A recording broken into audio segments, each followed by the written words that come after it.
Well, welcome to our class number 7. We are going through at a snail's pace our seminar on creation, evolution, and dinosaurs, and chasing every rabbit. And feel free to interrupt, ask any questions, okay, if you don't understand. In Psalm 19, amazing passage, but we don't have to cover all that tonight. It says, the heavens, notice heaven is plural, heavens, we'll get into more of that later.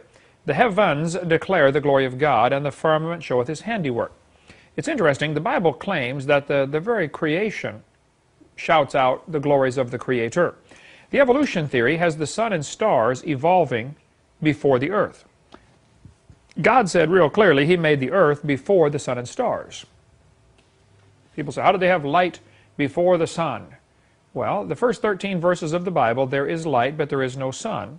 God is the light thereof. The very last 26 verses of the Bible, there is light, but there is no sun. So God doesn't need the sun. Probably God did it that way. I don't know why. I mean, he can do what he wants, but probably because many cultures worship the sun, and God in his wisdom knew, you know, they're going to worship this thing, and I want them to know I'm in charge, not the sun in charge. You got to have the sun, you got to have air, you got to have water, but you don't have to worship it, okay? If you study the evolution theory compared to the Bible, absolutely every single thing is backwards. Everything is backwards. The Bible has the earth before the sun. Evolution has the sun before the earth. Opposite. The Bible has oceans made before the land. Remember the Bible says God created the earth and the Spirit of God moved upon the face of the waters? Evolution has land before oceans. They say it was a hot molten mass and it had to cool off for billions of years or hundreds of millions of years before it cooled enough for, you know, water vapor to condense. Exact opposite. The Bible says he made light before the sun. Evolution says the sun came before the light. The Bible says land plants were created first. And evolution says marine life came first. Life developed in the oceans before any land plants. The Bible says fruit trees came before the fish were created. And evolution says no, fish came before fruit trees. If you look at any geologic column in any textbook, you'll see this is exactly correct. Evolution theory is backwards on everything. The Bible says he made fish before insects. Evolution says he made insects evolve before fish. Here's a geologic column.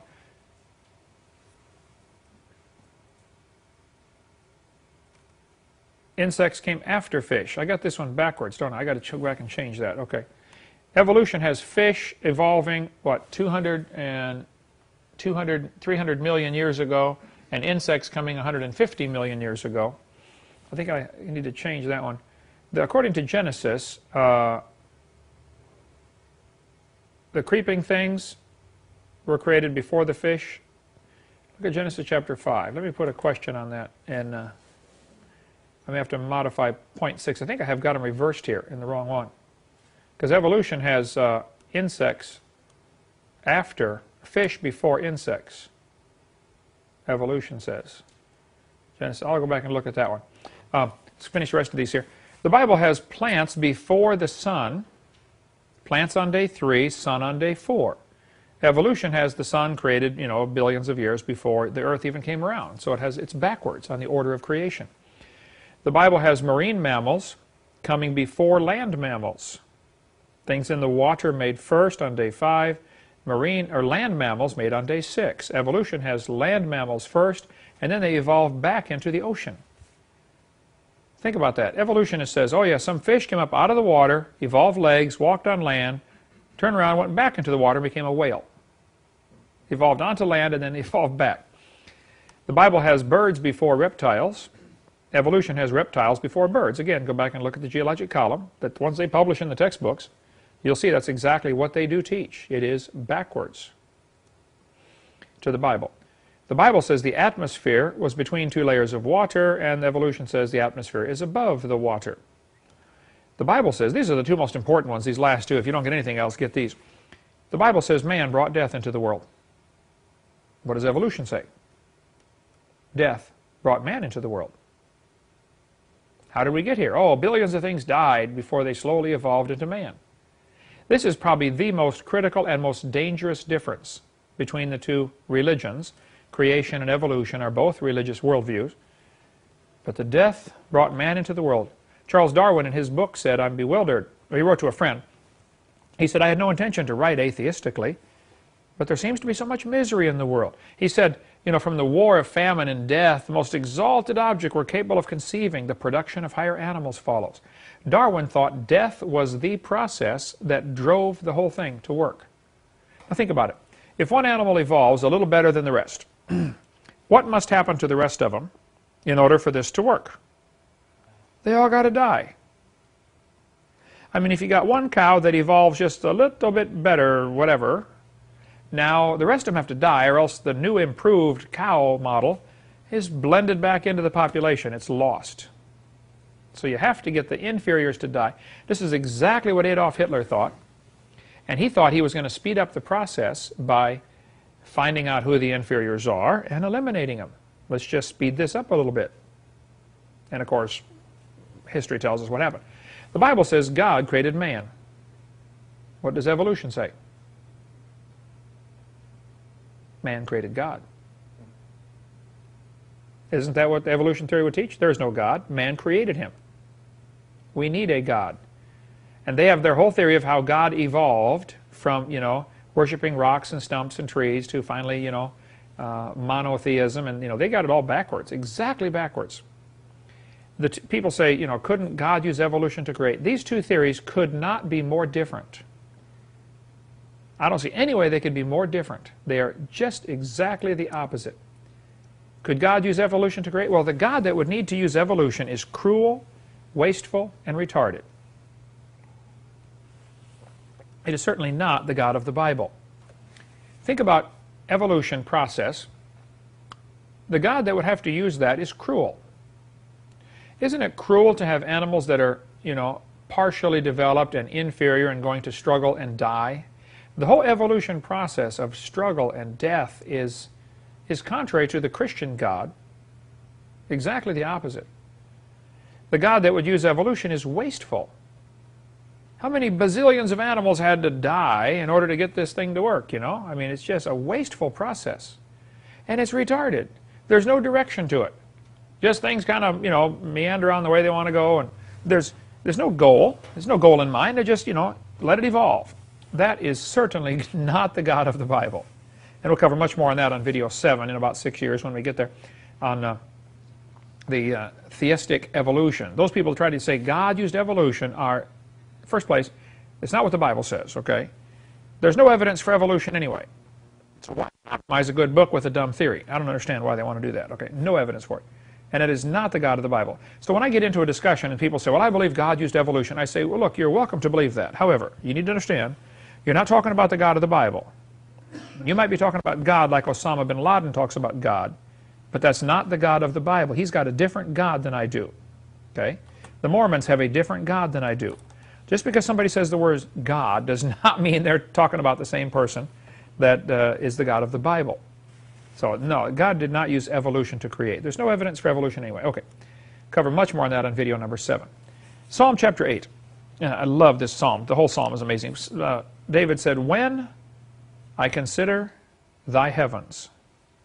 Now keep in mind, David spent his early life doing what? What was David as a kid?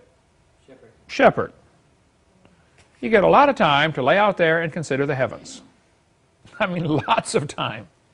You figure, you go to bed, you go to sleep probably, 10 o'clock or so, 11 o'clock or whatever. And, well, it gets dark way before that. So you get all the sheep in the pasture, you lay down to block the gate, so the wolf doesn't come in and the sheep don't go out. And now you got 4 or 5 hours to sit there and practice your harp or whatever you're going to do, or you can't read a book unless you got a candle, and you consider the heavens. If anybody knew how to consider the heavens, it'd be David. This is something we have lost in our culture. We are so busy being entertained by all of our electronic gizmos, radio, TV, computers, etc. We have lost this, taking time to consider the heavens. I remember as a kid, it was so fun just to go lay in the yard and watch the clouds float by. Or go out at night and just watch the stars. We camped out in the mountains once in Colorado. My uncle Kurt took us all up there, and we got the tents out there in the middle of the mountains, no place, Colorado, real high elevation. And I woke up at 3 in the morning for whatever reason, and we just went out and laid on the picnic table at the campground. Here we are, 50 miles from any city. Has you ever been in a situation like that where it's just stars like you can't believe how many stars there are? We saw 100 shooting stars per hour. About, no, I'm sorry. It was 300 shooting stars we saw in 1 hour laying out there, my brother and I. It was just incredible. All of us, I don't know if it was, I was probably 12 at the time, so I don't remember what month it was. There are 2 times a year when the Earth goes through a band of broken up fragments where you get meteor showers. It's September and August and September, I believe, or twice we go through this band, so it might have been then, I don't know. We saw a bunch of them that night. But he said, when I consider thy heavens. We don't take time to stop and think. We're too busy being entertained. This is why kids are not developing the depth of character and understanding that they should and that they used to in the olden days. Psalm 39, the psalmist said, while I was musing, the fire burned. The word muse means to think. When you stop and think, he said, while I was musing, while I was thinking, the fire burned. And some people, they get this burning in their heart like, man, I just want to do something for God, because if you take time to meditate, think, just take the time, shut off the TV, shut off the distractions, get away from everybody, and go think. The Jews, as they march up to Jerusalem once a year or twice a year, all the males of the city would be marching together up there to the city, and they would sing the Psalms. And there's a word they would say in there. Anybody know what that word is, which means stop and think? Selah. Stop and think. They'd be walking along the whole village, 40, 50, 80, 100, 200 people walking up, toward Jerusalem. And you have to go up to get to Jerusalem, no matter which way you come from, because it's up on a hill. It's always going up to Jerusalem. They would say, great is the Lord and greatly to be praised, Selah. And they would all stop and think about it. That's what it means, stop and think. Great is the Lord. Stop and think. We just don't do that. I encourage people to just stop and think. Sometimes I'll be praying and I'll say, Heavenly Father, and just stop right there. Don't say another word. And stop and think about who you are talking to. Do you have any clue who this is? We're talking about the God of the universe, And we expect him to come like a puppy dog when we call. Hey God, I'm ready to pray. Get over here, listen to me right now. Get over here, stand right here, I'm praying, okay? like we're the boss, While I was musing, the fire burned. You want to get your heart on fire for God? Muse. Quit being entertained and muse. Think. Psalm 143 is the only other place the word muse is used in the Bible. Twice in the Bible the word muse appears. I remember the days of old. I meditate on all thy works. I muse on the work of thy hands.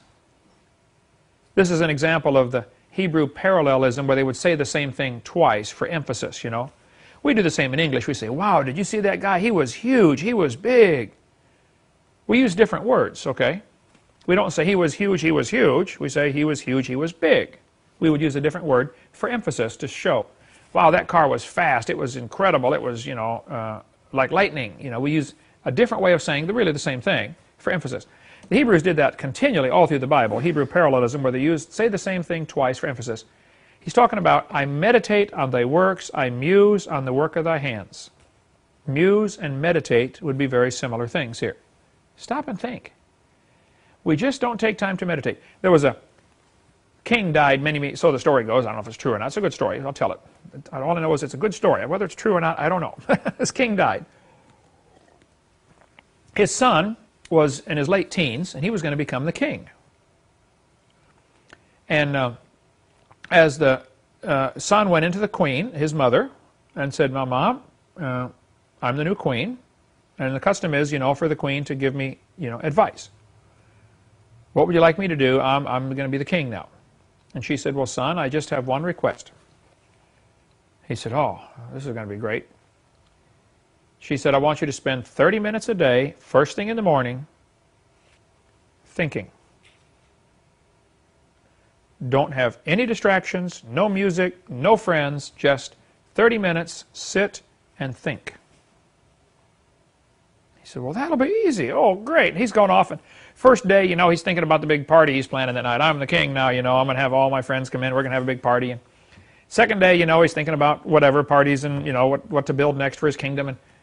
But after a few weeks, it just really got to him. Taking the time to stop and think ate at him. And he realized, man, this wicked lifestyle I'm leading is going to lead to nowhere. It's going to lead to destruction. And Satan is good at keeping people so busy that they don't take time to stop and think. Instead, they just rush off from one thing to another. I don't listen to music as I drive. I like music. I love music. But I very rarely listen to any music. That's my thinking time. Just think. You get all kinds of ideas. You know, you ladies that pick up the phones, I call in the middle of the night, leave a message on your phone. You know, hey, write this down. I got this great idea. I did not realize until just a few months ago that when I was calling, leaving these messages, the message had the time on there. You know, this message recorded at 3:12 a.m. 3:12 a.m. Well, that's when I get my best ideas. You know, you eat a lot of pizza with peanut butter on it just before you go to bed, and you wake up with really wild ideas at 2 in the morning. Like, oh, wow, I never thought of that before, you know. Better than LSD. Oh, wow. Pizza and peanut butter, that'll do it. But this whole mentality, this whole practice, I guess, of just thinking. We let everybody else do our thinking for us. And if you watch TV, they're doing the thinking for you. They're telling you what to think. They're telling you how to look at things. They're telling you what to believe. If you listen to music, the music is a great tool or a dangerous weapon. Music can be used to change your whole thinking process. The communists have known that for years. They use music to train people to be submissive, to not rebel against communism. Music's a powerful tool, dangerous weapon, or a wonderful gift from God. That's why the Bible says, speak to yourselves in psalms and hymns and spiritual songs, singing, making melody in your heart to the Lord. The Beatles had a song that was famous years ago. As they're singing the song, you got this beautiful melody, you know, they were good musicians. But in the background, somebody's chanting through the whole song. Smoke pot, smoke pot, smoke pot. It's just very subtle in the background. Smoke pot, through the whole thing. That gets into you, okay? The rock music and stuff these days is dangerous. And I would challenge kids, if you want to develop a whole different personality, stop and think. Spend 20, 30 minutes a day musing. Think. Don't let somebody else do your thinking for you. Read the Bible, read a couple chapters, and then just stop and think. It'll absolutely revolutionize your whole life, make you a brand new person. A theist is a person who believes in God. If you put the letter A in front of a word in English, it very often means the opposite. Okay? So an atheist is a person who does not believe in God, or at least claims he does not believe in God. I doubt there's any real atheists out there. Muse means to think. Amuse means to not think. That is the meaning of the word. We have entire parks where you can pay money and go do that. They're called amusement parks. Okay? You two guys from Central Florida know about all the amusement parks down there, right? People will spend a fortune to be amused. The Romans did this 2,000 years ago. They bring in the lions, bring in the Christians. We want to be amused seeing them ripped apart, you know. Bread and circus. And when people get to that point where they're more worried about their sports and their games and their amusements than they are about thinking. Amusement is a great tool for politicians to use to keep the people from thinking for themselves. Karl Marx in the Communist Manifesto said one of the things you have to do is get the people's minds off their leader. Not when the Communist Manifesto was in the Communist Rules Revolution. Get the people's minds off their leaders, get them thinking about sports, trivial things that don't matter. Who's going to care who threw the ball through the hoop 100 years from now? Who's going to care? But people today get all bent out of shape over, wow, who's going to win the World Series or who's going to win the Super Bowl? It doesn't matter. But it's a great distraction. It is just like the thing you wind up over the baby's crib, you know, the little mobile. The kid's crying. I got 4 grandkids, 3 and under, you know, and it's so easy to get them distracted, you know. Just like little Matthew last night, he's what, 10 months old, you know. I was watching Matthew last night. All you got to do is, when he gets fussy over something, hey, Matthew. You know, that's one of the characteristics of you know, a 10-month-old brain, okay? Just very easy to distract it. Teenagers and adults can be the same way, though. Very easily distracted on absolutely dumb stuff. It's not going to matter. We ought to be concerned about who's going to heaven or hell and about who's going to be our leaders in our government, and you know, we ought to be concerned about deeper issues, but the politicians have learned, hey, keep the people distracted, give them bread and circus, and they won't worry about these things. If ever something is in the news that's usually, you would think, man, that's kind of stupid. Usually there's something bigger behind the news that they're trying to hide. For instance, O.J. Simpson. How long was that on TV and in the news? A year? Whatever, okay. Months and months and months of the O.J. Simpson trial. Well, behind the scenes was Bill Clinton trying to give, the Los Angeles port to China. Chinagate. But they try to cover that up. Whenever there's something in the news, like it's all big news, all the news media is covering, something about, some murder. Yes, sir. I remember at a skating, the ice skating competition, the Olympics, when Nancy, they were thinking maybe Nancy Kerrigan was attacked by, the other girl. Right. But they thought, all this thing's going on, really big thing. But at the same time, HR 6 was going through trying to make sure that trying to make the homeschoolers, parents have to have, degrees to go through. And they're trying to distract them. Get something in the news to distract people from the real issue, the homeschool bill or the whatever, And the politicians are great at this. They've got, decades and centuries of practice at it, and they're really good at it. So be careful. I'm not against amusements, My kids, when they were like, I don't know, 9, 10, 11, I think, right about that age, we were going to go down here to Orlando to Disney. And I said, kids, we're going on a Tuesday, and it's a kind of a light day. There aren't going to be as many people there as there are weekends, so let's have an experiment here. Let's see how much time we actually spend on the ride. When we're done with the ride, we're going to run and get to the next one and get in line. As soon as we get up there, as soon as the ride starts moving, click, start the clock. As soon as it stops moving, stop the clock.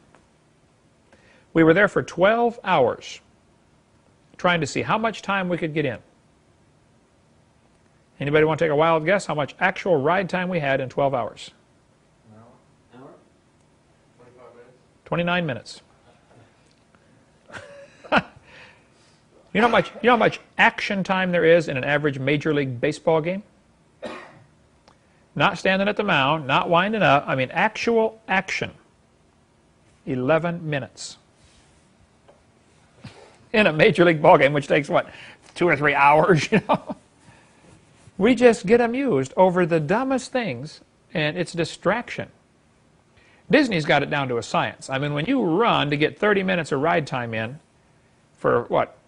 What's it cost to get in there now? 40 bucks? 50? Okay. 50 bucks for 30 minutes. That's $100 an hour I paid per kid, okay, of actual ride time. The rest of the time you're standing in line like a bunch of cows, move up a step, back and forth, back and forth, back and forth. They got it down to a science, okay? So you're paying, while you stand there in line. And, of course, the longer you stand there, the more hungry you get. And then you buy the $5 hot dog and the $3 Coke, and they got more money that way. Amuse. Psalm 8. He said, when I consider thy heavens, the work of thy fingers, the moon, the stars, which thou hast ordained, what is man that thou art mindful of him? Now look what happened to King David here.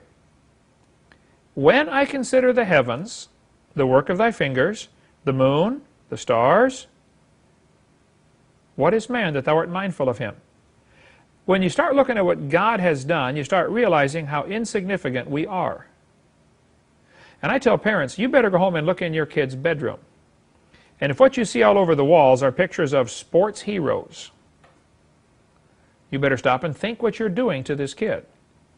You are developing in him a very shallow personality where the depth of his understanding is, wow, he threw the ball through the hoop. Oh, no depth of thinking. No understanding of the times to know what Israel ought to do. You're not going to raise a leader that way. Just absolutely no depth of character. The secret is very simple. When I consider thy heavens, take time to talk to God. Take time to just listen to God. Bible says, I think it's Ecclesiastes, when you go into the house of the Lord, let thy words be few. What is that? Where's that phrase at? Let me get that open here. I hate to say that. I don't want this to sound right or sound wrong, okay? But I don't pray much as far as talking to God. I pray a lot, but I just say, Lord, talk to me, Words be few. Ecclesiastes 5. Be not rash with thy mouth, and let not thine heart be hasty to utter anything before God. Don't be in a hurry to say something in front of God. For God is in heaven, and thou upon earth. Therefore, let thy words be few. I know people, they'll pray for an hour, and they ask God for this, and they tell God how He ought to be running the universe, and they're just busy telling God everything, Okay, how many of you ever made a promise to God and later found out you couldn't keep it? God, I promise I'm going to read my Bible 5 hours a day or something like that, We all do that. It's better not to vow than to vow and not pay. Let me find that verse here. Not to vow. And that's verse 5 of the same chapter. Oh, yeah, okay, right there. Verse 3. For a dream cometh through the multitude of business, and a fool's voice is known by a multitude of words. When thou vowest a vow unto God, defer not to pay it. For He hath no pleasure in fools. Pay that which thou hast vowed. Better is it that thou shouldest not vow than that thou shouldest vow and not pay. I guess as a young Christian, I read this and was really impacted by it and said, man, we're talking about God here. I'm not going to make any promises I can't fulfill. And I saw all kinds of kids in the youth group. They would, after a good, powerful sermon, they would walk down to the front and say, God's called me to be a missionary, and God's called me to, whatever, okay? I didn't do that. I might go be a missionary, but I'm not going to get up here and tell everybody God called me to do it, and I'm not going to promise God. I try to be very cautious in what promises I make. My wife will tell you it frustrates her to death, I'm cautious. Let thy words be few. And see, you're dealing with God here. When you're in front of a judge in court or on a witness stand, you have to do the very same thing. Bill Clinton was in front of the grand jury for 4 hours and 30 seconds and didn't say anything they could hang him on. What he would do, he would question everything that they asked him. He would question every word. Well, that depends what you mean by is, What do you mean by is, Of course, it drove everybody crazy, but he's a lawyer, and he's, crooked as a dog's hind leg. But he never did really perjure himself. Because what you do, after you question their question over and over and over, then you say, well, if I understand your question correctly, my answer is, blah, blah, blah. And when they try to hang you with your answer, well, I must not have understood your question correctly. Let your words be few. I've been several times now in front of the judge and over this building permit issue, and I have just tried to learn, just say the minimum. We were at the hearing just last week, and of the building, the 4-hour hearing over the building permit, and the attorney for the state, the county attorney, said, Mr. Hovind, does your son live next to you? I said, no, ma'am. She was shocked. Are you saying your son does not live next to you? Yes, ma'am. He doesn't. He lives 2 doors down. I'm not about to volunteer any information. It really threw her off stride, Now, for the record, you're saying your son does not live next to you? Yes, ma'am. Yeah. It was hilarious, Let thy words be few, The police know when they get somebody in there and start interrogating them, just let them talk. Eventually they'll say something you can hang them with, okay? When you're in front of an adversary, keep quiet. Let thy words be few. Don't say much. When you're in front of somebody that's out to get you, just shut up. You have the right to remain silent. Yes, sir. I think I'll do that. I'll stay silent. And it, we can go off on a long rabbit trail there. We better stop, okay? So, what is man? A person that spends his time considering what God has done really quickly understands man is nothing. We just are pretty insignificant in the big picture. And when somebody really thinks they're the coolest thing since sliced bread, they just need to go out and get a good view of who God is. I've got the video clip of the one woman standing on the beach, Shirley MacLaine. She's standing out on the beach saying, I'm God. I'm God. And she's talking to the ocean, I'm God. How stupid can you get? Absolutely stupid. So I use that in my video 5, somebody saying, I'm God, and then you back up and you show just the Earth and a little dot on there, I'm God, and you back up and show the whole solar system, little tiny Earth, little bitty dot, I'm God, and you back up and show the whole universe, a little tiny dot, I'm God. No, you're not God, you're nothing, okay? Absolutely. How many have seen that, read the book, Horton Hears a Who, from Seuss? Great story, okay? All this takes place on a little bitty speck of dust, that you can't even see, this whole little kingdom down there. We think we're cool. Ben Franklin was a brilliant man, ungodly man in many ways, but he was a brilliant man. He wrote a short story. The name of it was something about 7 seconds on in the life of an insect on a plant or something, And these insects are on this plant and have a really short lifespan, like a couple of minutes or something, That's all they live. Some kind of imaginary creature. And the one was saying, yes, I've lived on this plant now for about 48 seconds, and you've only lived here for 20 seconds, so let me give you some advice, Just showing how insignificant we are, When my kids were young, and they were going through questions and decisions they got to make, about, wow, what should I do? And all my friends are doing this. Is it okay if I do this? And what I would do is I'd take a tape measure, stretch it out on the ground, 80 inches. Got this tape measure laying on the ground, 80 inches long. I'd say, now kids, let's assume you're going to live to be 80 years old. That's reasonable. You could live to be 80, no problem. Each one of these inches represents a year. Just take this penny and put it where you are now. Okay, right now you are 14. You have to go from here to there when you die. Is it possible for you to make a decision right here that will hurt you for the next 65 years? I mean, if you decide to drink alcohol or take drugs or, get pregnant or whatever, okay, if you make this decision at 14 or 15 or 16, look at your life. You're a long ways from the end. Be real careful what decisions you make here. Like devotions Dan had this morning, about, I interviewed the older people. If you could do it over again, what would you do? I'd floss my teeth more. I have had, lots of dental work done, and every time I sit in the dental chair, boy, I'm thinking, I learned too late, Take care of that second set of teeth. That's the last one you're going to get, Brush them, floss them, don't eat junk food. We all learn those lessons too late. Take care of our health. When the red light comes on the dash of your car, and you hear your engine going clang, clang, clang, and boy, I really should have changed oil more often, Should have taken better care of that engine. You've all done that kind of thing, We need to just develop a godly perspective of life and see who we are.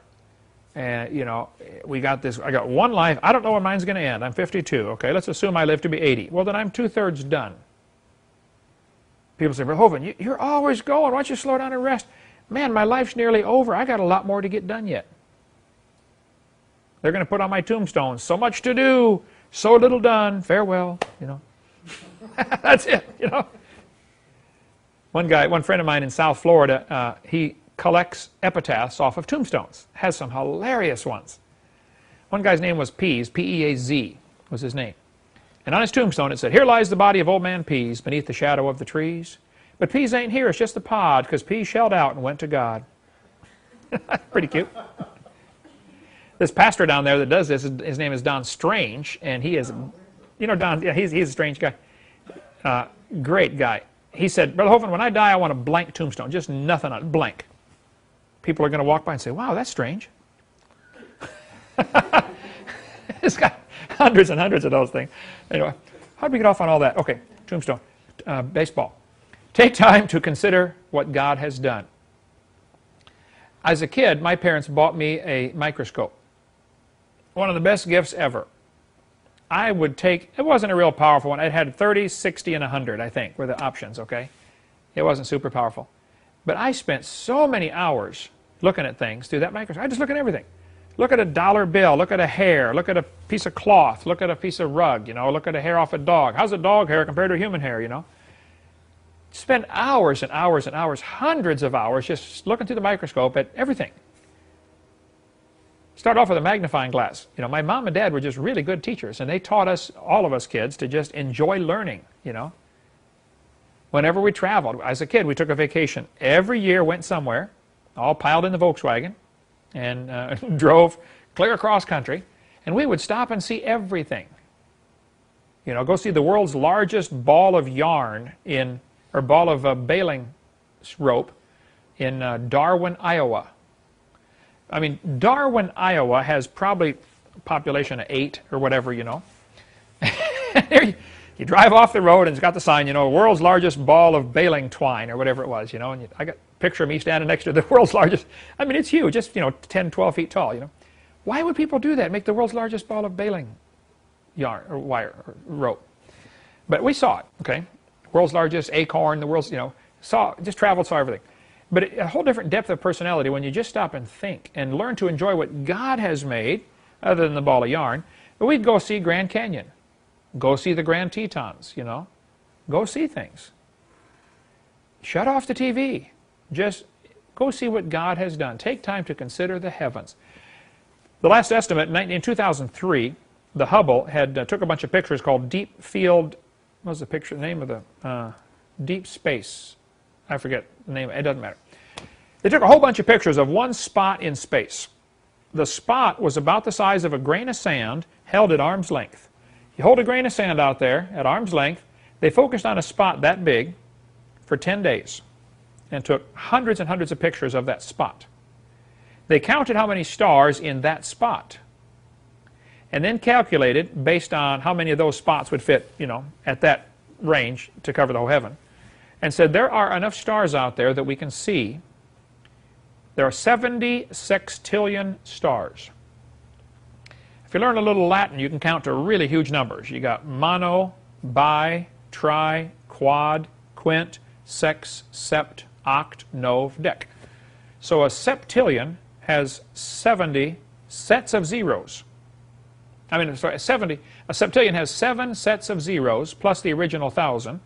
So you have 24 zeros in a septillion. 70 septillion would be a 7 with 25 zeros after it. That's how many stars the people at the Hubble Telescope Observatory said, yep, that's about how many stars we can see. Well, that divides out, with 6 billion people on the planet, to each person being able to own 11 trillion stars to yourself. Those are just the ones we can see, okay?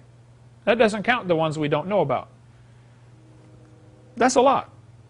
11 trillion stars per person.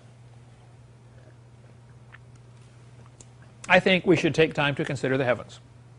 Why did God make all that? Maybe it's just for the oh wow factor. You know, why do people put chrome on their car? I saw one truck show on TV, flipping through channels. This guy had chrome plated everything under his truck. You know, the leaf springs, the drive shaft, the axle.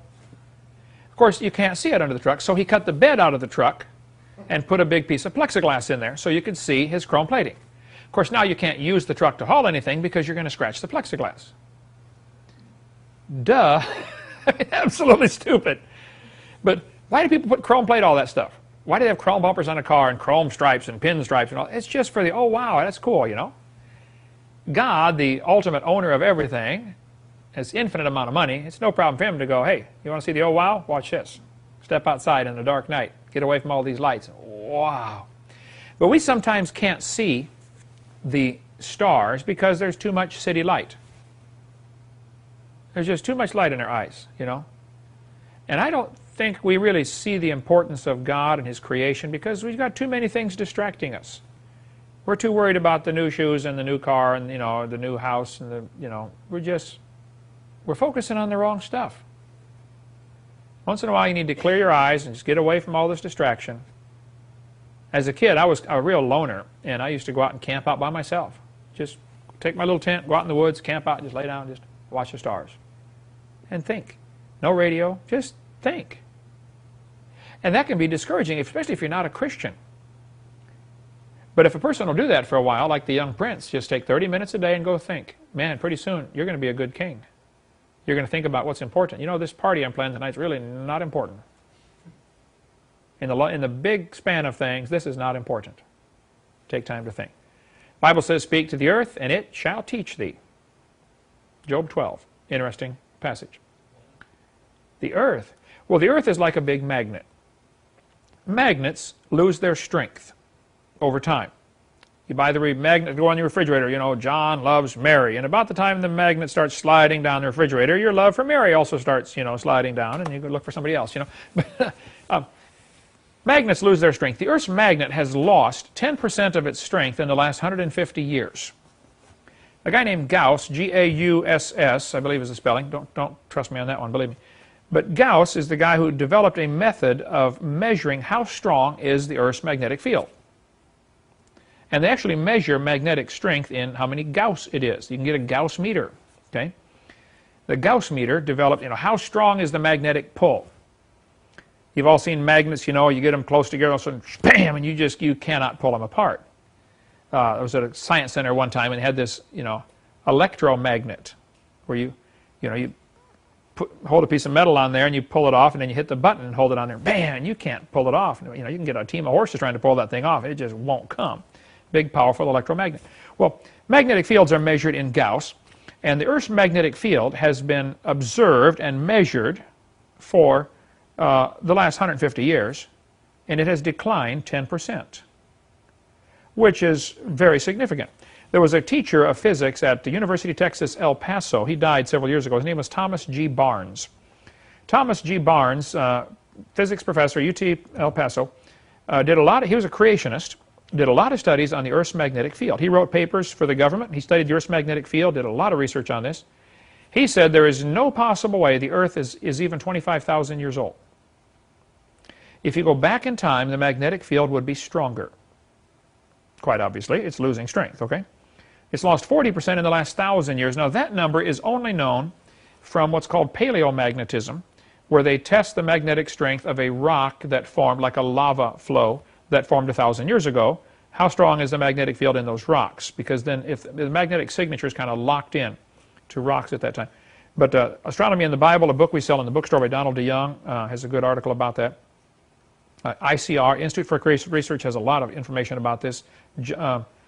CreationScience.com, which is Walt Brown's website, has a ton of stuff on this. Earth's magnetic field is declining. Well, we'll take a break here in a second. The Earth's magnetic field is getting weaker. That is an established fact. That means it can't be more than, say, 25,000 years old. Interesting thought. According to NASA, I believe NASA is the one that said the Earth's magnetic field's half-life is 1,400 years. Half of the magnetic field is gone every 1,400 years. So if you go back in time 1,400 years, it was twice as strong. You go back 2,800 years to about the time of King David, it was 4 times as strong. You go back another half-life, another 1,400 years, say the time of the flood, just before the flood, the magnetic field would be 8 times as strong as it is today. You go back to the creation of Adam, it's probably 15 times stronger than it is today. Well, if the magnetic field were that strong, some strange things would happen. You've got iron in your body. You know, they talk about iron poor blood, okay? What if you could feel which way's north? Can anybody point to north right now?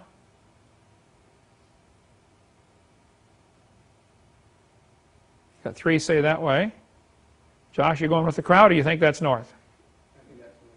He thinks it's that way. Diane, which way is north? This way? Have you ever been disoriented? I mean, like lost? That's a weird feeling, and it's uncomfortable, okay? Well, if God made the Garden of Eden absolutely perfect, Adam and Eve had a lot of features that we probably don't even think about. They probably had a built-in GPS. You could not get lost.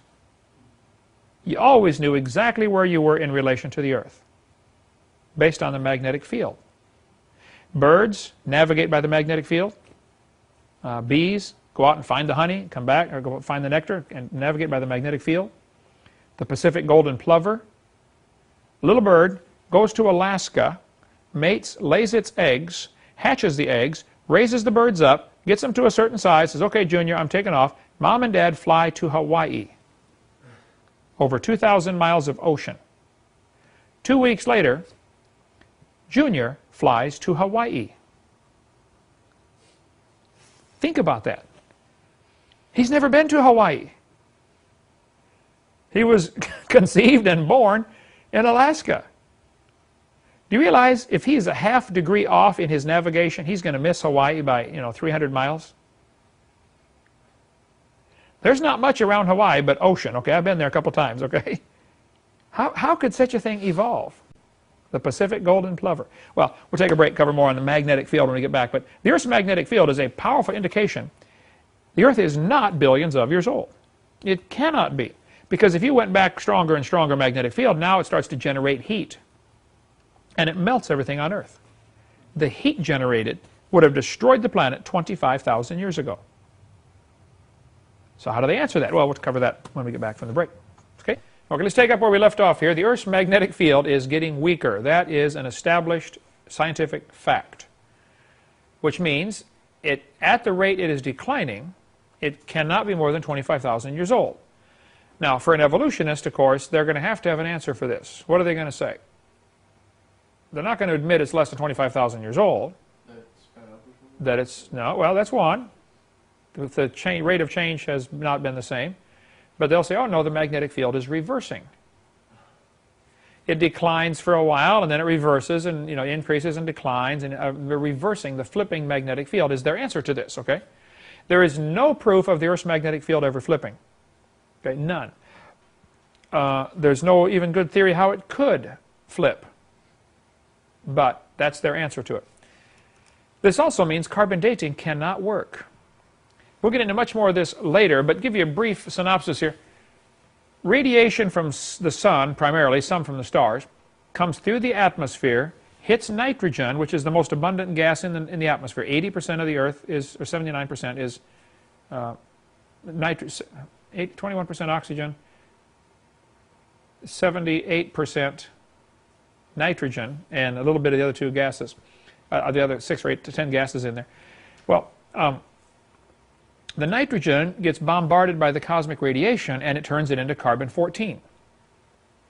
If the Earth's magnetic field were stronger, there would be less radiation getting in, and therefore less carbon-14 would be formed.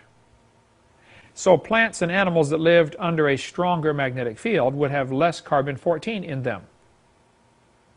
And so when you date them, they're going to look like they're much older than they really are. They just simply lived in a world that had stronger magnetic field. Carbon dating cannot possibly work. And I give a couple examples. We give more in video 7. But in 1949, when they first invented carbon dating, the lower leg of a mammoth from Fairbanks, Alaska, had a radiocarbon age of 15,000 RCY, which is radiocarbon years. Okay, while the skin and flesh were 21,000 radiocarbon years. How can the skin be 6,000 years older than the leg? It doesn't work. One part of a mammoth dated 29,000 years old, another part dated 44,000. I'd like to point out something that ought to be kind of obvious here. Both numbers can't be right. Would you agree? It can't be both 29 and 44. So, we know one of the numbers is wrong, right? How would you know either of them are right? Is there any possible way to know that either number is right? If you're getting two numbers from the same critter, you got to stop and think. Either you got a really slow birth here, it took him, 15,000 years to finish being born, or it doesn't work. Your carbon dating doesn't work. In spite of all the theories, in practice, it doesn't work. Much more on that on video 7, question and answer, which will be to in about 8 years at the rate we're going. Okay. Here's the evolutionist answer to the declining magnetic strength. They know the magnetic field's declining. Never had an argument on this. So they'll say, well, there are magnetic reversals. See, this textbook says there's reversed polarity. What they say is, as the ocean floor spreads, the magma comes up in the middle and the ocean mid-Atlantic ridge is spreading out, which probably is true, kind of like a big conveyor belt, maybe true, I don't argue about that. But they'll say, as the magnetic field flips, it is recorded and preserved in these rocks, the paleomagnetism. It's locked into the rock. And they show this alternating polarity of the bands. You got the red bands and the gray bands. They say the polarity is going opposite direction. This is absolutely pure propaganda. Okay, it is not true. We cover much more on that on video 6. But Walt Brown has a great section on his website, creationscience.com, about this phenomena. There are not magnetic reversals. What it was stronger and weaker magnetism they were measuring. And somebody drew a line through the middle of this called a sine wave, you know, up, down, up, down, up, down. And they drew a line through the middle and called everything below average a reversal. If we lined up everybody in, you know, Pensacola and found the average height is 5'6", okay? Does that mean anybody who's under 5'6" is reversed, i.e. down in the ground? Or does it mean they're just lower than average? It doesn't mean they're reversed and sticking down in the ground, okay? It just means they're lower than average height. That's all it means. And so areas of weaker magnetism does not mean it is reversed. He covers in his website and on his videotape that he did, which is great, on probably when the fountains of the deep broke open, the basalt, there's a layer of rock, the granite rocks of the crust of the earth, then there was a layer of water, and then a layer of basalt, which is hardened lava, okay? As the basalt would bulge up, it would crack. You try to bend a rock, eventually it's going to crack. Water's going to rush into those cracks and cool it off. The basalt is, you know, close to the Moho-Revisic discontinuity, the place where it changes over to a liquid in the center of the earth, or toward the center. Well, the bulging basalt would crack and the water's going to rush in, cooling it down along the cracks. So hot rock does not store a magnetic field. If you put a magnet in your oven and heat it up, it'll lose all of its magnetism as it gets warm. So what they were measuring was where the cracks were, probably from the fountains of the deep breaking open. And they were measuring stronger and weaker magnetism based on the magnetic signature found in the rocks at the bottom of the ocean. It's true there are different intensities, but it's not true that there are reversals. How they did that, I don't know. That's part of the Pangea theory. How many have ever heard of Pangea? Textbooks will teach, oh yes, boys and girls, millions of years ago, all the continents fit together. Right? They don't ever tell the kids they had to shrink Africa 35 to 40% to make them fit. Why wouldn't they bring that up? Well, we don't want to confuse the kids, you know. Oh, you don't want to present the facts because you want them to believe your theory. Is that the way this goes? Okay. They don't tell them that Mexico and Central America are gone. Take a look at any map of Pangea. Hey, señor, ¿dónde está Mexico? Panama, Costa Rica, Guatemala. Right? They're gone. Josh, you're going to be a missionary down there? Well, you couldn't have done it 200 million years ago. There was no Mexico. Okay? They don't tell them that they twisted Africa clockwise and twisted South America counterclockwise. Notice on the map, Africa and South America look about the same size. Grab that globe up there, would you, Albert, and toss that up here? I don't want to get my microphone wires messed up. You take a look at a globe, not a map, okay, a globe, where you get the actual scale. Africa is huge compared to South America. And let everybody pass that around in a second here. South America, right here, about that far across the bulk of it. Africa is gigantic. Take a look for yourself. It's just not logical to say, just, how do they get by with this stuff? You know, where's somebody with a brain saying, oh, excuse me, wait a minute. The textbook, I forget where it was, in Texas, the Gablers caught it. One of the textbooks they tried to get to sell to Texas had the equator going through Florida. Kids are going to learn this on a map, you know. Okay, kids, study your geography for tomorrow. Where's the equator? It goes through Florida. You're going to mess that kid up for the rest of his life.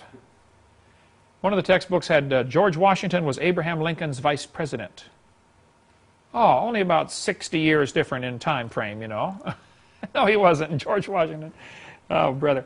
But the Gablers, textbookreviews.org, they've got reviews of all kinds of textbooks showing just some unbelievable things that they're in there. Like, hello, does anybody have a brain out there? Like that Ernest movie. What was the one where he said, everybody works around here a moron, you know. Ernest robs the bank or whatever it was, you know. Ernest goes to jail. That was it. That was hilarious. Everybody works around here a moron.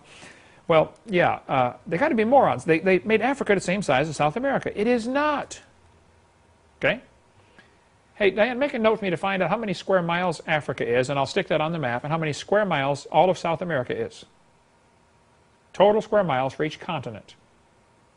In your Pangea map, they look the same size. They shrank Africa a lot to make them fit. They also don't tell you what I think really ought to be obvious to a kindergartner, okay? If you take the water out of the oceans, you will notice there is dirt underneath. The oceans actually have a bottom to them, a floor, right? These continents are not lily pads floating around in a bathtub. Okay? The Earth has a continuous solid crust. And so when somebody says to me, do you think the continents were ever connected? I say, what do you mean? They're still connected right now. Right this minute, the continents are connected. It's just the low places are full of water. Right? Doesn't mean they're not connected. Duh. My house and the neighbor's house would fit perfectly if you slid them together. What does that prove? Nothing. Okay? The opposite sides of quite a few rivers would fit perfectly. Take a look at the river. You know, same width, follows the same curves. See? What does that prove? Huh? Nothing. All right? It doesn't prove the earth split open there and the river oozed up in between. All right? It's just a coincidence based on the water level. The shapes of the continents that we see today is a pure coincidence based on the water level. If you raise or lower the water just a few hundred feet, everything changes. Figure the oceans average 12,000 feet deep. We were driving back last 2 days from Chicago, Hammond, Indiana, my family, and we had my little GPS sitting on the dash of the bus, you know, keeping track of where we are, how fast we're going, you know, in case we get lost. And it also shows elevation. Did you know Chicago is 600 feet above sea level? 600 feet, you know, from here to Building 8. That's it. And it's a long ways to the beach from Chicago. If the oceans, they're at 12,000 feet deep, if you raised them another 600 feet, what's that, 5%? Chicago would be underwater. Whole United States would look a lot different. We cover more on that on video 6 anyway, about the ocean. So this whole Pangea theory is dumb. We cover much more on that in seminar part 6. If you want to can't wait to get all that, watch that one. Okay, the Earth is spinning about 1,000 miles an hour at the equator. Technically, it's 1,041.6, I believe. You could take the diameter of the Earth divided by the 24 hours it takes to go around, you know, who cares? But the Earth is spinning, we all know that. It's about 1,041 miles an hour at the equator. That would depend upon your altitude. I know somebody's going to call in and say, well, that depends if you're 80 feet above sea level or 800 feet. I understand. The circle's bigger. I taught geometry, but who cares? But the Earth is spinning, but the Earth is slowing down, okay? We're actually slowing down. In the Pensacola News Journal, about 15 years ago, they ran an article that said in 1990, this was just before New Year's Eve, a couple weeks before New Year's Eve, give 1990 one last tick before ushering in 1991. What's this all about? Well, when you count off the final seconds of 1990, wait just an instant before cheering in 1991. By international agreement, an extra tick will be placed between 1990 and 1991 to keep regular clocks in line with atomic clocks. Atomic clocks are tuned to a particular quiver of the cesium atom and are accurate to a billionth of a second a day. But regular clocks use days as a measure, which are growing longer by 1,000th of a second or more daily as Earth's rotation slows. The Earth is slowing down for several known reasons, okay? If you look at the Earth, we're spinning toward the east. The crust of the Earth is solid rock, but only about 20 or 30 miles, which at this scale is about as thick as the paper on this globe, okay? 20 miles compared to 8,000 is 2 to 800, 1 to 400, okay? This is what, a 12-inch globe, so 1/400th of the thickness of the radius would be the thickness of the crust of the Earth. Really not much.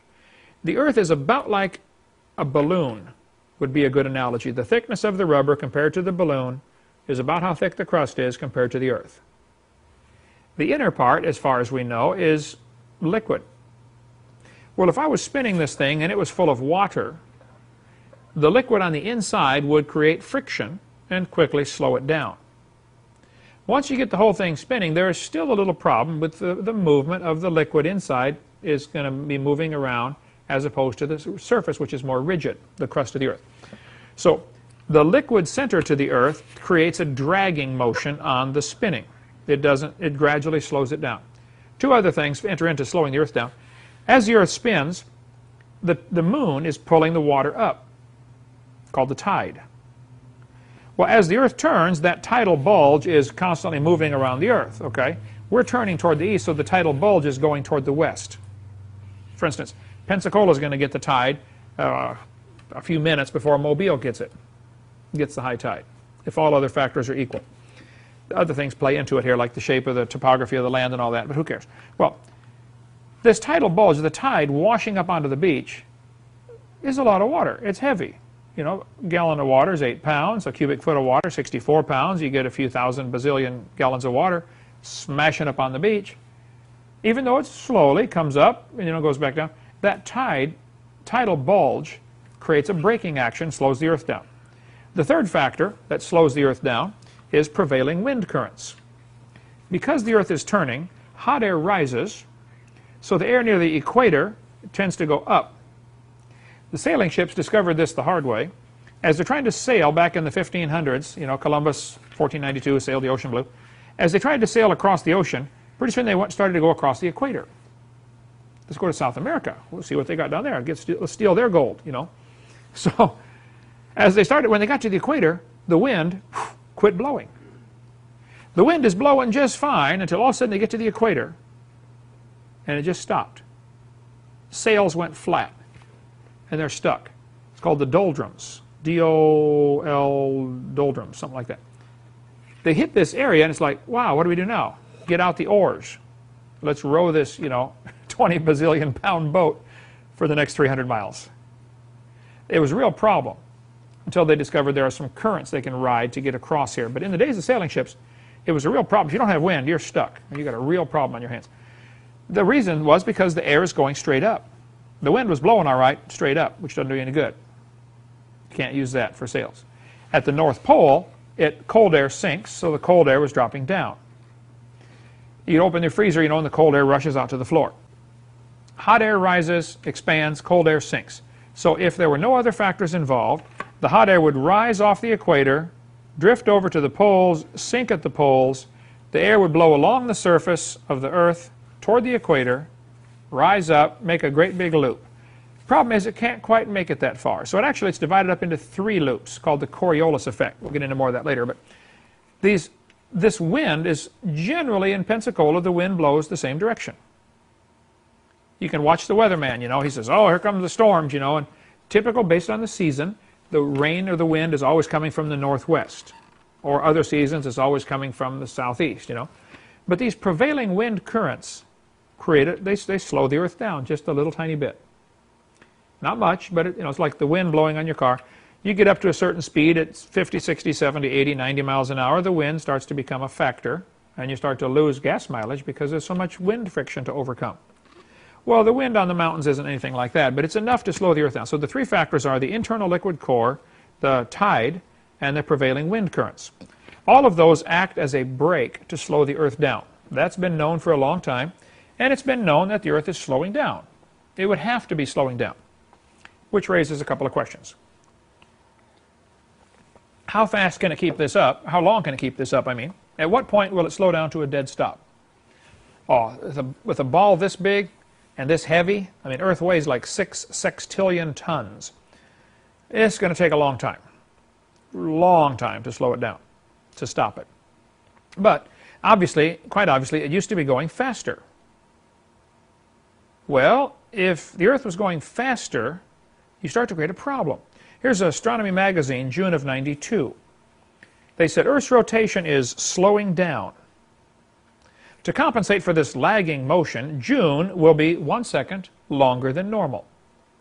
This leap second, announced by the International Earth Rotation Service in February, will keep calendar time in close alignment with international time. Because of the slowing Earth, eventually a day is no longer 24 hours. Now it's slightly longer because the Earth is going slower. They've had leap seconds since 1973. Usually, they used to do it every year, 73, 74, 75, 76, 77, 78, 79, 80, and then they started going half a year, 6 months. Or no, a year and a half. Sometimes it's, July, and then January. About every year to year and a half, somewhere in there, we have to add a second to the clock. People say, who cares? Well, if the Earth's only 6,000 years old, that really is not a big deal. Adam's day was probably just a little bit shorter, actually, because the Earth was spinning just a little bit faster. Adam wouldn't notice. He didn't have a watch, as far as we know. So you people that like to sleep in, hey, rejoice. Your day's probably a second or two longer than Adam's was. You probably got more time to sleep. Okay? Big deal. But if you want to go back millions of years, you're going to really create a problem in a hurry. Millions of years ago, the Earth would have been going real fast. These are those loops I was telling you about, the prevailing wind current. It's called the Coriolis effect. Because the hot air rises, cold air sinks, and because the Earth turns, the loops, instead of just going straight toward the equator, they kind of go at an angle. That's why the prevailing wind currents usually are out of the northeast or out of the northwest, depending on your latitude. You get up above a certain latitude and the wind currents change. There's another place where the air is dropping straight down. So the sailboats have a hard time going through there because the wind is coming down instead of out. Once you get to a certain line, you lose all your wind. Your sails go flat and you're stuck again. Get out the oars, or latch onto a whale, let him pull you across. If the Earth is only 6,000 years old, it's not a problem. If you go back millions of years, you create a problem. I tell kids, if you think dinosaurs lived 200 million years ago, I know what happened to them. They got blown off. Now, actually, 200 million years ago, the Earth would not have been going fast enough to blow anything off. Okay, centrifugal force would have been a little greater, and it's just a joke about the dinosaurs flying off 200 million years ago. But it would have been going. At some point, you're going to create a problem. You're certainly going to create a problem with there's a term for it. The length of days that plants have to have, they have to have a certain number of daylight hours in order to flower, okay? And trees lose their leaves not based on temperature, but based on the length of the day. I mean, as soon as the day gets too short, they start dropping their color out of their leaves. And I was just up north and saw all the beautiful colors up there, How many have seen the leaves change colors, We got to see that this last week. Down in Florida, you don't get much of that, okay? But this phenomena would have been greatly affected if the Earth were going faster. Now your days are shorter and your nights are shorter. It's going to greatly upset all this stuff. Another indicator that shows the Earth is not billions of years old. What I do in my seminar, and we're going to cover these here, I go through different ways to show the Earth is not billions of years old. I take a whole bunch of things from Earth, a bunch of things from space, and a bunch of things from biology, living systems. That's how I've divided up my young Earth proofs, okay, into 3 general categories: Earth science categories, space science categories, and biological categories. And a 4th one, I guess I have, historical categories. The evidences that I used are divided into those four categories. The Sahara Desert, and actually Sahara means desert. So to call it Sahara Desert is being redundant. You're saying the desert. And people can point that out to me. Atheists will say, well, you don't even know it. I know that. And they're so desperate to find something that I'm saying wrong that they'll point that out. Well, Sahara means desert. Okay, well, everybody on Earth calls it the Sahara Desert. Okay, but technically it's the Sahara. Anyway, the Sahara has a prevailing wind pattern. The wind generally blows from the east across the desert to the west, which causes a phenomena over here in Pensacola, Florida, called what? Hurricanes. That's exactly correct. That's where they start, right there. The process of deserts having a prevailing wind pattern is pretty common, and it results in the desert growing. The hot air comes off the desert, kills the trees next door. That area becomes desert. The process is called desertification. Once an area becomes desert, it is basically, unless really special things happen, it is unreclaimable. The soil becomes sterilized.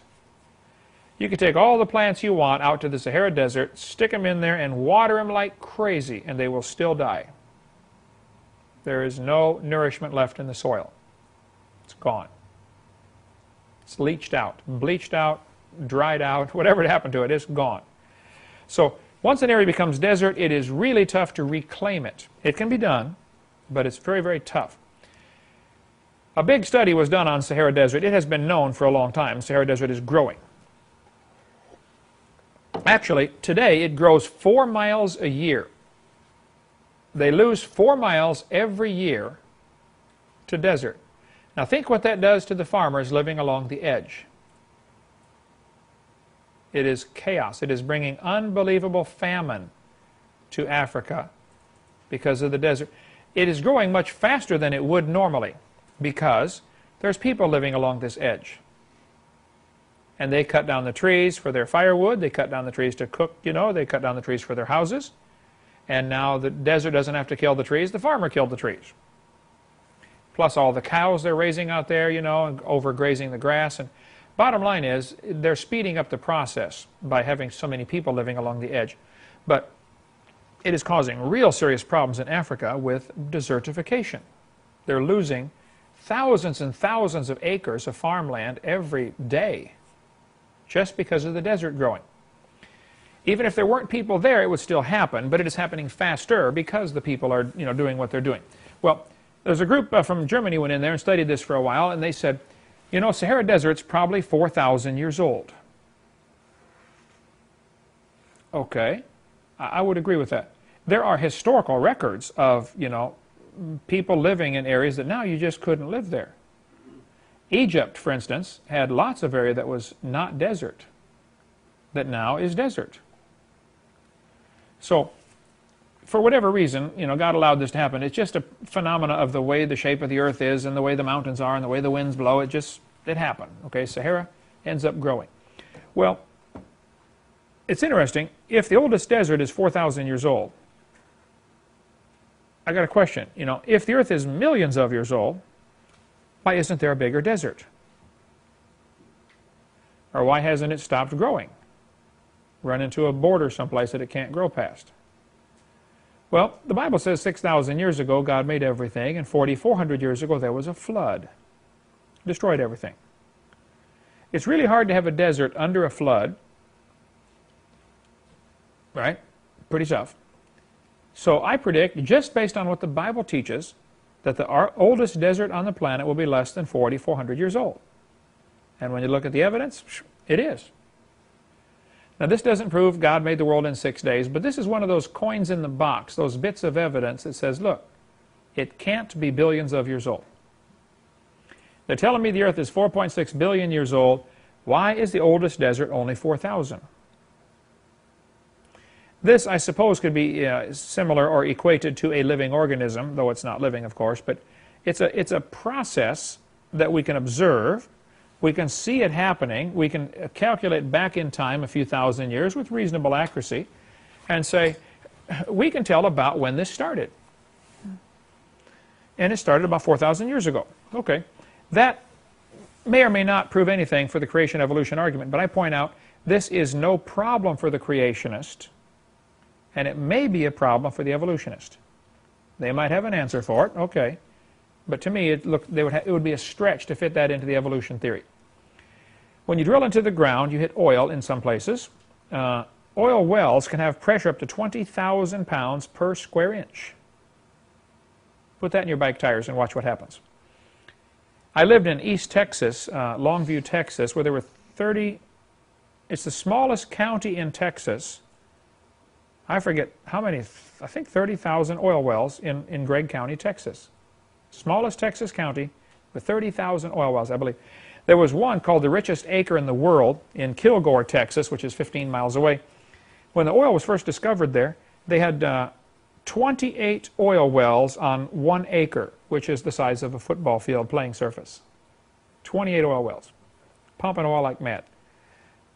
Bazillions of gallons of oil taken out of the East Texas oil field. Well, the rock on top of this oil is, you know, rock weighs a lot more than water.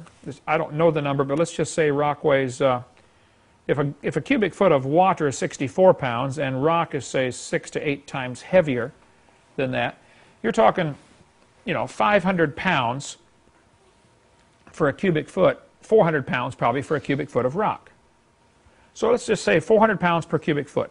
You stack 10 of those up, you got 4,000 pounds of pressure for every 10 feet of rock. You go up 1,000 feet, you got a whole lot of weight. 5,000. Well, in Texas, the oil wells, they drill down about 3,000 feet, and that's where the oil is. In some places, it's lots deeper. Some places, it's not as deep. But about 3,000 feet down. The bottom line is, the weight of the rock is a lot, and it supplies quite a bit of that pressure. It's called the overburden. The weight of overburden. That's the rock on top of what you're going after, which in this case is the oil. But the oil in the pressure in the oil wells is greater than the weight of overburden. So let's just pick a number here. I'm just picking this wildly, but to give you the concept. If the rock supplies 15,000 pounds per square inch, but the oil well has 20,000 pounds per square inch of pressure in it, where's this extra pressure coming from? And why hasn't it cracked the rock and equalized? Now, there have been many arguments over this issue, okay? Creation magazine did an article years ago about the oil pressure. Walt Brown has one on his website, creationscience.com. He says, you know, and many people have said, the pressure excess is not explainable. And I've had evolutionists say, well, the oil migrates into these high pressure zones. Yeah, and a balloon blows itself up too, doesn't it? No, nothing migrates into a high pressure zone. It has to be forced into a high pressure zone. How do you get higher pressure than the weight of overburden? Well, it should have cracked the rock, and the number I have heard from several sources is in 10,000 years, the pressure would have equalized. So instead of 20,000, it should only be the 15,000 psi, based on just the simple weight of rock. Well, that leaves a couple of obvious questions. You know, where did the oil come from? Why is it still under excess pressure? Excess pressure in oil wells. Well, nearly all textbooks will teach, and I happen to agree with them, that oil comes from organisms that are squished. They're changed by heat and pressure. Kevin, do you know where in the museum the fish is that's made of oil? Is it in the next room there? I don't have, oh yeah, I do. Can you get that out and bring that in here? Here's a Swiss Army knife with a Phillips screwdriver. This is a piece of shale, oil-bearing shale, from, I don't remember where I think it was Wyoming. I had a label with it at one time in the museum, and things get moved around and lost. But this is very interesting. You can see as clear as the nose on your face, the oil in this rock is a result of fish that are being squeezed. You know, you can cook a fish and get the oil out of it. You can squeeze a fish and get the oil out of it. You can get oil out of a lot of living things, okay? Hitler got oil out of the Jews, you know, to use for his tanks. He got, you know, baked their bodies to get the oil out of them. But this fish we have in here, which Kevin's going to get, I should have thought of that before class. Yeah, here we go. You can see the impression of the fish, and if you look at the sides, you'll see there are several more layers where oil is oozing out. This is oil-bearing shale. To get oil out of here, you don't just drill a hole and pump it out, okay, because it's all squeezed between these layers. But Kevin, pass it around. Let everybody look at that. Try not to touch the fish itself. Hold it by the edge. But there's oil coming out of the crack. Oh, I do have the information on the back. Yeah, where I got. What's it say on the back? Where did I get that thing? Okay, found in 96 in Connecticut. Connecticut. Connecticut. Okay. Found in 96 in Connecticut.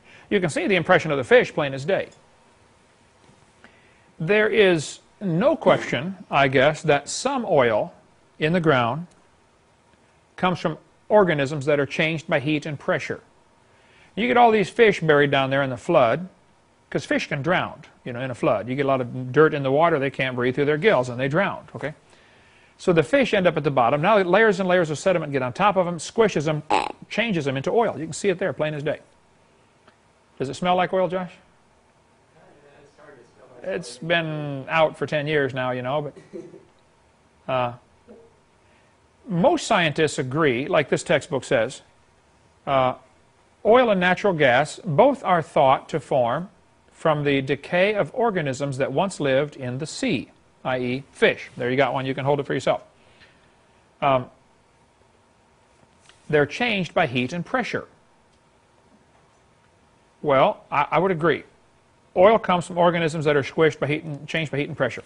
Back in 1971, they ran an article in Bureau of Mines, U.S. Department of the Interior, had an article about converting organic waste to oil, They had learned how to take a ton of garbage, heat it, and pressurize it, and produce a barrel of oil in 20 minutes. So why don't they do it? Well, it's just too expensive, okay? The cost of transporting the garbage to the place, of providing the heat to heat it up, providing the pressure to squeeze it, you know, you're going to spend $100 to make a barrel of oil, and you can drill it for $60 or $50 or $20, you know. It's still cheaper to drill for than it is to produce. Yes, you can produce it, but it's not worth the effort yet. It's like there's a lot of gold in places where they don't even go dig for it. They know there's gold there, but it's going to cost me $100 to dig out a $50 piece of gold. It's not worth it. Let's wait till the price goes up. Then we'll go dig for it. If the gold becomes worth $200, well, then yeah, I'll spend $100 to go dig it out. In 1996, proposal was approved in Western Australia for $22 million to build a oil production plant next to a sewage plant. Take the sewage under heat and pressure, change it to oil. And they can do it in 30 minutes. In Texas, just in when was this? 2003, a couple years ago. There's an article in Discover magazine. Anything to oil is the name of it. Technology savvy could turn 600 million tons of turkey guts and other waste into 4 billion barrels of light Texas crude each year. The guy says, we duplicated what Mother Nature does, but what Mother Nature took millions of years to do, we do in about 30 minutes. They got these factories where they're slaughtering, you know, bazillions of turkeys to package them up and sell them around the world and sell them. Well, they throw away the head, the feet, the feathers, the guts. Somebody said, hey, this is all organic. Let's build a factory that'll take all this stuff and heat it and pressurize it and produce oil. And they're doing it. Taking the turkey guts that they would have thrown away, making oil out of it. It's still not cost effective. You know, the turkeys don't like it at all. But the point is, it can be done. So Sinclair, years ago, chose the dinosaur as their logo. Do you guys have Sinclair in Colorado? Sinclair gas stations? California have them? I've seen them somewhere. Arkansas has them. You know, you're from Arkansas. They got them all over there. They have, what's that? Kansas has them, yeah. There used to be a lot more. They used to have big fiberglass dinosaurs. Sinclair, I used to love stopping at Sinclair because they had a little small one. You could climb on it while your dad gets gas. You go climb on the dinosaur, you know. Make a note for me to add the picture of me standing by the Sinclair dinosaur to Seminar 1A, Diane, if you would, because I got a picture of me standing by one. I called Sinclair, and they said, yeah, they come in 4 fiberglass pieces, pre-molded. They're $1,700 unassembled, but we don't sell them to individuals. So, John, you're going to have to build our own here. Okay. This article, by the way, if you look at the one on the right here, this is one I got from the Ruby Tuesday, no, not Ruby Tuesdays, one of the restaurants over by Cordova Mall. I said, oh, can I borrow that? I want to go scan it into the scanner. What does it say at the bottom? Mellowed 100 million years, right? I found another one. It said mellowed 80 million years. Even Sinclair changed their tune over the years, you know. They said, oh, it took longer for the dinosaurs to form, you know. Used to say 80, now it's 100 million. But I've got this sign here. Is it here somewhere in the museum, this one? Right there. Right there, okay. Mellowed, does it say 80? Ours say 80 or 100? Ours says 80. 80, okay. I've got the one that says 80, but this one I got from the restaurant says 100. It's right here in town, over on, what's the restaurant, before you get to Cordova Mall, that has all the signs all over the place inside. Is that Applebee's? Applebee's.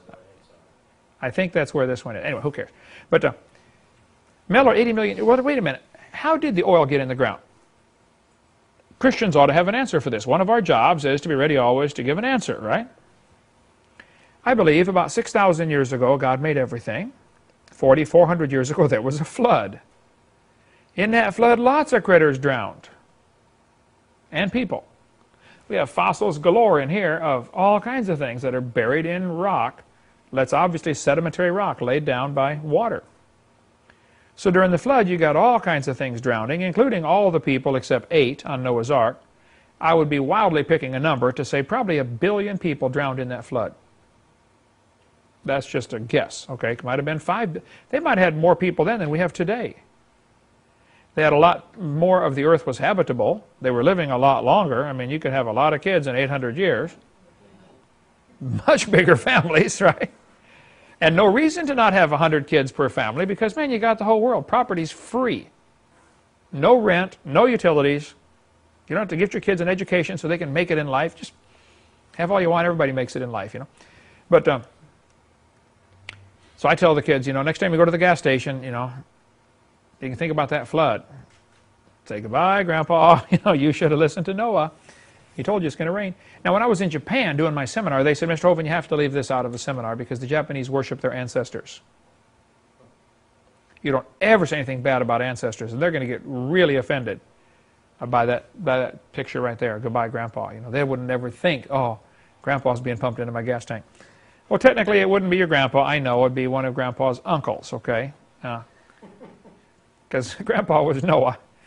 But the Bible says Lamech lived 770 years or something after he begat, no, whatever, 580 years, whatever. He lived a long time after he begat Noah, and he begat sons and daughters. Noah had brothers and sisters that drowned in the flood. His own family didn't listen. Maybe you got the same problem, you know, your own family doesn't listen. Most people have somebody in their family that just won't, I got a brother and a sister, just don't want to listen. Yet. We'll get them someday. One more way to prove the earth is young, and we better quit here. In Denver, Colorado, they have, just outside of Denver, what they call the National Ice Core Laboratory. It's in the Federal Center on a military base in the Federal Center in Denver, Colorado. I was preaching there in Denver. I've been there a bunch of times, but I went there once, and one of the guys that was a Christian at this church I was going to go to, he worked at the Federal Center. And he had been talking to two of the scientists who worked in this freezer. That freezer is probably about the size of this building, Building 5. Okay, it's good size, just the freezer part, which is in the middle of a huge, huge warehouse. He said, Mr. Hovind, when you come, I would like you to go with these guys who work at these scientists who work in the freezer at the Federal Center, because they go to Greenland and to the South Pole, and they drill holes through the ice, and they store the ice core in this freezer. And I've been trying to witness to them, and they are convinced the earth is not 6,000 years old. They can prove it's more than that. And I don't know what to say to them. Would you go talk to them? I said, sure. So I went with those guys to the United States Geological Survey, USGS, freezer in outside of Denver, Colorado, at the Federal Center. And these guys took me in. They gave me this big hat and big coat and big pants and big boots. I mean, it's 36 below zero in this freezer. Okay, I'm from Florida, right? I got thin blood. I was freezing. Even with all that stuff on, I was still freezing in just a matter of a minute, you know, just frozen to the core. But we went in this freezer, and these guys said, now, Mr. Hovind, we go to Greenland, and we drill holes through the ice. And we go to the South Pole and drill holes through the ice. We have a coring machine. There's the coring machine. It's kind of like a tube that as they drill it down, it cuts a hole in the ice, and it, like coring an apple core, okay? At the end of the tube, there are little teeth. As soon as you start to pull backwards, these teeth come out and catch the ice core and snap it off. So it's like they're drilling around, and whenever they pull backwards, it grips the bottom and snaps off, about 6 feet at a time. They drill down 6 feet, lift it up, snap off a 6-foot section. Got to drag the whole thing up out of the hole, take all the pipe apart, every way, all the way up. It takes months and months and months to get an ice core, okay? Because they can only go 6 feet at a time. So they pull this ice core out and slide it in a styrofoam tube and cap it off and save it in this freezer. They got a number of them. This is ice core number 813, you know, from so many feet down. They drill with this coring machine down into the ice. Lakewood is a suburb. That's it. I couldn't think of it. This article in the newspaper said, Lakewood, Colorado, Associated Press. 10 ice core samples yanked from a remote Antarctic glacier are resting in a giant freezer here, waiting to be tested. Well, these guys took me in the freezer and showed me these ice cores. They pulled one out of the styrofoam tube, laid it on this special table they've got so it doesn't get, you know, contaminated. Everything's freezing in there. When you go back to Colorado, see if you can go to Denver and go to the Ice Core Federal Center. It's military base, might be tough to get in, but smile at them, they'll let you in. They showed me these rings on here. Now, what I did for this picture, I put dark black lines with PowerPoint on here because it was so hard to see, okay? But here's one without the dark. They are black lines because it's clear ice. You can see all these probably 200 rings just in this short section here. You figure this ice core is about 5 inches, maybe 4 or 5 inches. And so this is, I'm just picking a number, guessing it's probably a 7-foot piece represented here. All right? In 7 feet, you got several hundred layers, or maybe 100 layers, okay? So they got this thing laying on the table, and they said, Mr. Hovind, do you see the rings on here, just like tree rings? I said, yep, I see them. They said, now, see this dark ring right here? This is clear because there's no air bubbles in it. And it's clear because this had a chance to melt. In the summer, the surface of Antarctica melts, gets a little thin layer of melted water because the sun shines on it. The rest is frozen. Well, when ice melts, the air bubbles leave. When water freezes, it expands 12% and it traps little air bubbles in there. As the ice snowflakes form, 6-sided snowflakes, they trap these little air bubbles in there. But when it melts back to water, it loses that 12% of volume. So when you freeze ice, and when you freeze water, it turns to ice and it floats, which is a good thing, otherwise all the fish would die. Another long story, because ice goes to the top instead of the bottom of the pond. Well, they said, now, Mr. Hovind, in the winter, the snow does not get a chance to melt. It just gets packed tighter and tighter as more snow falls. It gets packed and packed and packed. And, of course, next year you get 10 more feet of snow or whatever. And they said these rings that we're looking at represent annual rings. And they called them annual rings. So did the newspaper here. Newspaper article. In Greenland and Antarctica, where the weather is consistently dry and very cold, the glaciers are miles thick, but the annual rings are very thin. The deepest cores can measure over 10,000 feet. Cores from Greenland drilled since 1990 show the northern climate was erratic 135,000 years ago. And they said, Mr. Hovind, you're telling everybody, because we got this buddy working with us who goes to your seminars and thinks you're right, you're telling everybody the Earth is 6,000 years old. We are scientists. Okay. We drill through the ice, and you can lay them out on the table. We can count them for you. There's 135,000 annual rings. How can you tell people the Earth is 6,000 years old? Well, guys, you are assuming they are annual rings, aren't you? There were some airplanes in World War II. Brand new airplanes took off for Europe to go fight to land in England, and they got caught in a storm and had to turn back. They were supposed to go to England. They got caught near Iceland in a big storm, couldn't get through, had to turn back. They were running out of gas. 5 airplanes. So they called, radioed back to base, says, guys, we got a problem. We're not going to make it. We're out of gas. We got a ditch. Got to drop the planes. They flew around, looked for a flat spot. First guy came in, flipped over. The ice was pretty rough. Okay. Told the rest of them, he said, don't put your wheels down. Come in, belly land. Flat, flop this thing on the ice. So the other 4, he would survive flipping the plane over, but wrecked the plane pretty bad. And they all landed safely. They had to stay there for like, 2 weeks until people come in with dog sleds and get them. In the middle of no place, Greenland. My daughter and I flew over Greenland, coming back from Ireland when I was preaching over there. There was a storm in the Atlantic. We had to fly way up north over Greenland. For an hour, we're looking out the window at all these glaciers. I mean, thousands and thousands of glaciers. Got to be the biggest, snow cone I have ever seen. But useless real estate. Anyway, these airplanes landed. In 1990, there was a guy from Kentucky who loved World War II airplanes. He got the brilliant idea, hey, there are 5 brand new airplanes sitting on the ice in Greenland. Nobody ever went and got them. So he went to go get them. Sent a crew up there, spared no expense. They had to find the airplanes using ground-penetrating radar because it snowed since then, okay? In 48 years, it snowed a couple times, a bunch of times. They found the airplanes were 263 feet down, located by the ground-penetrating radar. They had moved like 3 miles from where they landed because of the glacier, ice moving, And they were under 263 feet of ice. And when they drilled, they melted a hole down to get to one of them. They picked a P-38 that, based on the pilot's stories, which one's in the best shape when we left it? They said, well, we're going to go after that one because it's going to be the least repair. Well, it didn't work. They had to replace 80% of the parts. Would have been much cheaper to build a totally new airplane from scratch. Okay, they spent like $5 million restoring this airplane, which they could have built for $1 million probably. Anyway, they went down, found the airplane, crushed by the weight of the ice. Okay, all kinds of, every panel was bent or broken. They straightened out what they could, but basically had to replace it all. But they took it apart, brought the pieces up. It's a P-38. The Germans called it the fork-tailed devil. They were scared stiff of that airplane because it was a really good fighter plane. Had machine guns mounted on the top. I don't know if you can see them there on the top of each of those. The pilot's in the middle. He's got these machine guns down each side. Who cares? Well, the guy lives in Middleborough, Kentucky. He had all the pieces brought back there and spent like 8 years, hired people, full-time mechanics, like 6 guys, I don't know, the whole crew, putting this thing together. Spent millions of dollars on restoring this P-38. They call it the Glacier Girl. It is still flying today in air shows. I was in Wisconsin a couple weeks ago. It was there. I was 10 miles away, but I was preaching, didn't have time to go see it. I've seen it before. I went to Middleborough to meet the guy. Okay, in the ground, 48 years. 263 feet down. You do the math.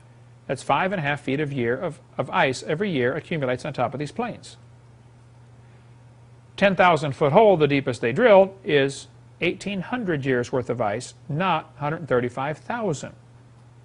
The guys told me they could lay the ice core out and prove the Earth is 135,000 years old. Well, that's assuming that they're annual rings. Deeper layers of ice get squished. It's called glacial firn, F-I-R-N. Be a good quiz question. Becomes kind of more like a plastic. It kind of flows, you know, a little bit like glaciers kind of they ooze down there. Like a pile of tar will slowly, you know, flatten out. Glaciers do that. Well, for the Christian to say the flood was 4,400 years ago and the ice accumulated since then is absolutely no problem. Bob Cardin's one of the guys who dug the airplane out. It'd be wise if you're going to speak on creation to call Bob so you can say, I talked to him. He'll be glad to talk with you. He works there full-time at the airport in Middleborough. 606-248-1149, the airport phone number there, little tiny airport. He's one of the guys on the crew that helped dig out the P-38. I went and talked to Bob in April of '99. I saw the airplane. They were still working on it. I think they got it done in 2004 or 3. I said, Bob, when you went down to get to the airplane, did you go through ice rings? He said, hundreds of them. I said, now how do you get hundreds of annual rings in 48 years? Shouldn't there be somewhere around like 48? He said, annual rings? What are you talking about? I said, well, I was told, you know, you got the dark layer representing summer where it melted and the white layer where it winter and it got packed, and you got dark, light, you know, summer, winter, summer, winter. 135,000 years worth. He said, those aren't summer, winter, summer, winter. They represent warm, cold, warm, cold, warm, cold. You can get 5 of those in 1 week.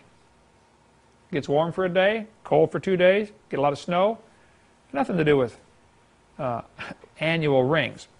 In 1962, at 62 feet down, they hit a plywood cover left by another expedition that had gone there before. In 1983, somebody went to try to dig out the plane. They located it and then covered the hole with a piece of plywood so they can go back later, you know, finish digging the hole, won't have to start over again. Now the number we gave earlier here was 5.5 feet a year. So it can accumulate even faster than that. Now we know that. Bob told me that there were 30 to 40 rings accumulated in 9 years. So they're not annual rings. That would be something other than annual rings, that's for sure. But here's an article in Scientific American still calling them annual rings.